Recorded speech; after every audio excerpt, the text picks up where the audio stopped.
nga ñu indiloon tey Khady Colonel. Voilà lii laa indi woon tey jox leen rendez-vous demain incha allah. C'est pas toi, yow du yow yaa petite, mais c'est le tableau qui est grand, hein, comme tu as dit. Exactement. Alors justement dañuy dellu ci monsieur le ministre parce que li nga wax dafa am solo ñu ngi dénombrer une augmentation journalière de 10%. ñi ci xarañ def ay projections def ay statistiques ne que suñu yeggee peut-être dans une semaine on parlera de 1200 cas. Dans un mois on peut parler de 10 000 cas. Nga wax ko tout à l'heure suñu jël ay décisions dañuy jël ay décisions yu graduelles yoo xamante ne état bi fu mu toll tey jii ci contamination yi foofu la ñuy jëlee décision est-ce que mën nañ xaar monsieur le ministre vu que cas yi ñu ngi yokku confinement ñu ngi ko doon agité mais est-ce que mën nañ xalaat ne que président de la République dina jël dogal jëmale ko ci confinement même bu dul confinement général mu nekk confinement circonscrit. waaw loolu moom mbiru stratégie la te comme président de la République mooy jël ay décisions. xawma exactement ban décision lay jël mais man ci suma xalaat am na ay mesures yi nga xam ne c'est des mesures adaptées am na ay gox cas communautaires yi dafa fees dafa bari donc il faut booy confiner aussi nga différencier confinement différencié ngay def. Est-ce que Mbour ak Touba par exemple. bon oui ay gox yi nga xam ne vraiment cas yi communautaires yi cas contact yi dañ fa bari il faut que ñu xool nan lañ leen di confiner déjà commencé nañu tëj ay marché n'est-ce pas commencé nañu tëj ay marché comme marché Ocass bu Touba. ak ab yeneen marché aussi fii ci Dakaru et cetera yu ñu tëj alors donc il faut que décisions yi mu nekk des décisions différenciées man Matam laa dëkk Matam je touche du bois amagul cas contact amagul cas contaminé n'est-ce pas mais nit ñi ñu ngi sol seeni masque ba pare di raxasu et puis aussi affaire distanciation sociale vraiment mi ngi def ay progrès jusque dans les villages les plus reculés xam nga ñooñu aussi pour dire que il faut ñu confiner leen day jafe parce que y a pas de cas pour le moment mais ay mesures préventives la ñu jël mooy les mesures barrières yi ñu conseillé nit ñi premièrement deuxièmement confinement bi ça ne peut être que provisoire parce que tu peux pas confiner les gens ici pendant 1 an wala pendant 6 mois et ainsi de suite mais également li ma lay wax mooy aujourd'hui à travers le monde la tendance est au déconfinement et non au confinement parce que nit ñi ñu ngi jàng expérience bi am Suède xam nga Suède amuloon confinement Suède amuloon confinement te cas yi foofu dafa bariwul daal bariwul comme yeneen réew en Europe exact mais très bien discipline xam nga loo gis discipline ak organisation la et je pense que tey moo tax ca njëlbéen je disais que affaire bi responsabilité collective la responsabilité état bi la mais responsabilité individuelle la maanaam ku nekk ci ñun da nga war a am responsabilité wala auto-responsabilité may ñaan aussi kilifa diine yi ñu ngi ci bu baax ñu ngi def seeni ñuy jouer seeni rôle mais ñu gën a jublu encore ci mbir bi parce que c'est des leaders communautaires ak yeneen leaders communautaires yi je pense que buñ ko defee yàlla mën nañu dimbale du ñu egg 1200 comme niñ ko waxee wala yeneen cas xam naa Ndeye Djimé ak Fatou Abdou ñu ngi yàkkamti poser la ay questions parce que am nañ ci yu bëri mais dinañ ñëwaat ci yéen rassurez-vous on revient mais dañuy de l'autre côté donc jëli Mouhamed Mbaye Mouhamed guddi na de waaw ne ni ko Saliou Khoule di waxee rek guddi na te bu guddee ñu bàkk borom guddi gi nga xam ne balaa muy mën a may gab yëpp dañuy tëj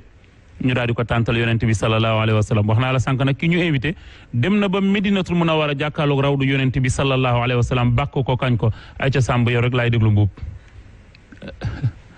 ya rabbana ya waahibal muraadi fahab lana ya rabbana al muraadi yow yàlla haadi lana ya rabbana bi aaxati asiq lana ya rabbana dawlati yow dong la ni ñaan yaa mën a maye yow yaa alimal arzaqu fil xulubi kon kay axfir lana ya rabbana zunubi yow yàlla yow la nuy ñaan yaa mën a maye yow yaa yërëm sa jaam num la neexe ak fam la neexe kon kay anta lazi rahmanu kullu xalqi iftax lana ya rabbana larzaqi ay yàlla noo ngi lay ñaan dan la koy ñaan ci barke benn jëmm bi nga xam ne moom rek nga faale mooy Seydina Muhammad sallallahu alayhi wa sallam Muhammadu Rasulullah kon kay bi jaay Seydil Imam al Arabi wa ajami Badr Hashimi wa bi Khuraysi Seydil Juusi malak lana ya rabbana nufusi ay yàlla noo ngi lay ñaan kenn mën taway yonal tawayo ay saxaabaam Ababakar Mbay wuy mbayo ne wuy mbayo ay géer yonan yaane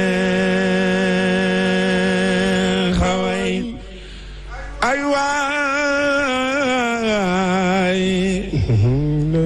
الملاق بلاتي خاتم زندق إمامي ألا تغي وفي خال رفيع ماي am na doom muy góor mu tuddee Abdalaay baayu yot neen xarit ni lay mel may amati na doom muy góor mu tuddee Abdourahman bon aw fu doom mu bàjjanu yoneen xarit ni lay mel Oustaz Mohamed Sawaajoje ko xaritoog moom doomer sallallahu alayhi wa sallam Seydina Muhammad bu ñëpp àndandoo woon jox ko jërëm jox ko gëddaam moom yonent Yàlla Muhammad kon waat naa ne mbas mi tey du am Muhammadu Rasulullah sallallahu alayhi wa sallam xoolal am na fukki jikko yu mu bokkul ak keneen moom Seydina Muhammad Cheikh na Cheikh Saadu Lebi neena doomi Cheikh Mohamed Fadal banu maamin taalibal xayaar jël muxtaar ganaar am ngeen maami yaaram ku sopp Seydina Muhammad defal ni ñu màggal borom baneeru or bor ba ca Madina moom yot yàlla Muhammad Cheikh na Cheikh Saad bu neena moom xussa nabiyuna bi qatratul xizaal lam yaxtalun xatun wala lahu zilaal saaliw sa waajooje wal ardu ma yuxruju minhu tamtani waaye kasaasu baabu xaqan anhu mumtani moom Seydina Muhammad su daan dox daawul gersu na mi gisee kanamam noone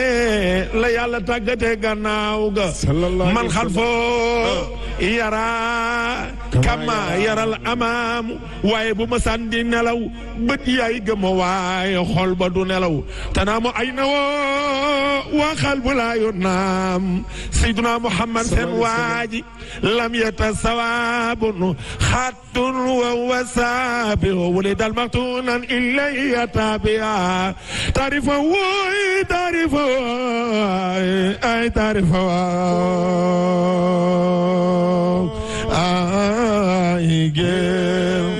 سيد المرسلين يا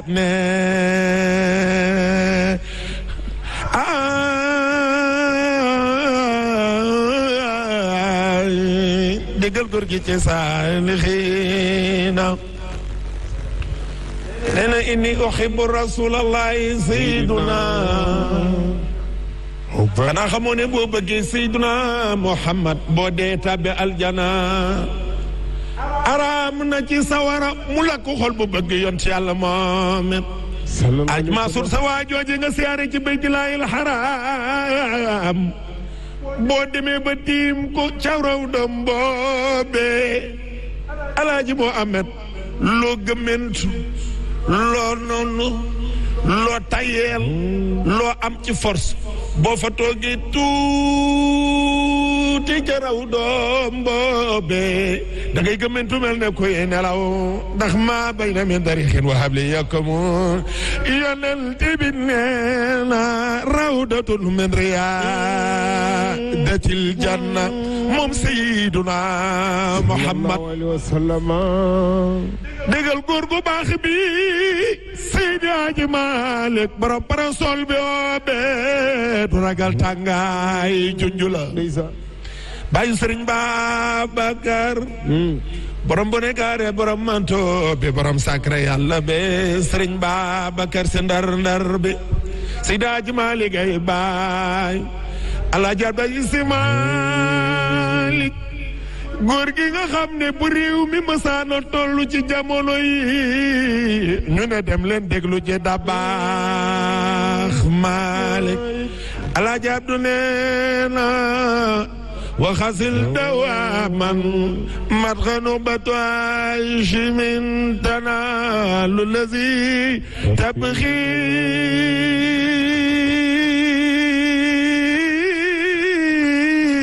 من الفتح واليسر به فسيل يا عبد ما دمت خادرا فمدخل رسول الله من أعظم الزور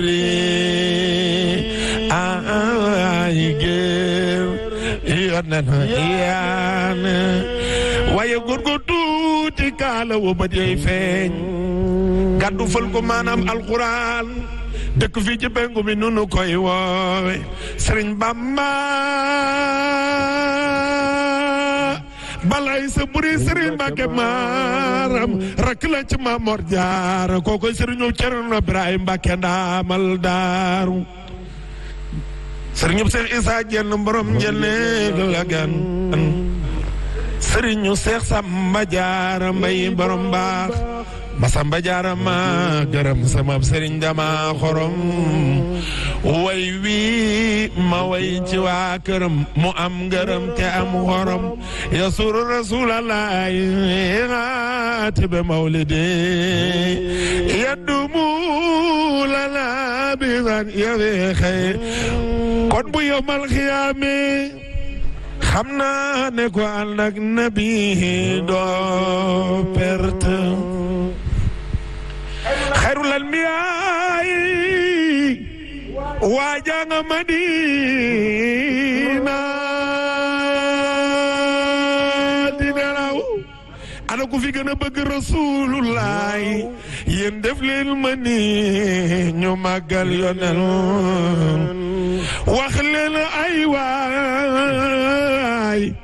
waajanga Madina di nelaw kon nag li waawul hamdi fii cabe aljana cabe neen loxo wax leen ay waay ngir ganga Madina di nelaw bu yomal waaw xam naa ne ko ànd ak nabi doo perte ndeysaan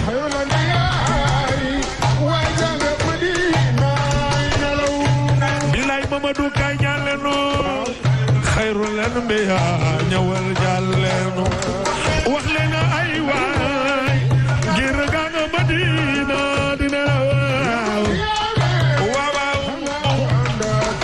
Mustafa doo perte ndeysaan waaw waa janga Mamadou xayrul anbiya ñëw jàlle ñu waaw ngir nga Madina dina la waaw ko ànd ak nabi doo bel ndeysaan waaw waa janga Madina maam Cheikh Mouhamed Lamine doomi Cheikh Cheybata ci dafa teeral Rasulullah waaw ngir nga Madina dina la waaw waaw nabi doo ferte waaw waa janga Madina yéen waa Grand Plateau ana ku fi gën a bëgg Rasulullah waaw Saliou ngir nga Madina dina la ndak nabi doo perte waaw waa janga Madina waay Bamba way na la Maodo way na la man way na la waaw ngir nga Madina dina waaw ko ànd ak nabi doo perte déedéet xeerul anbiya